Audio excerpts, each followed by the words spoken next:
ఇక్కడే వస్తాడు. వాడిని టార్చ్ బేరర్ అంటారు.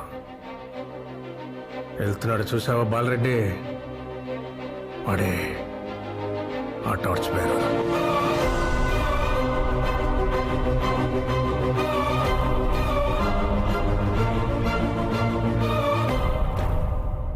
మీ ఏరియాలో కత్తులు మలవాలా కంకులు మలవాలా అనేది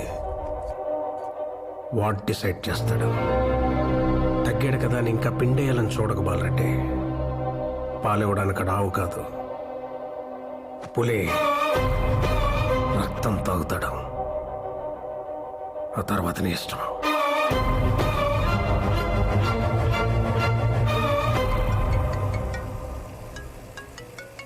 హలో రాఘవ, ఆవి, ఎలా ఉన్నావు? నేను బానే ఉన్నానే. బానే ఎలా ఉన్నారు? ఎలా ఉన్నారైనా? బానే ఉన్నాడు. తనకేం కాలేదు. ఏమండే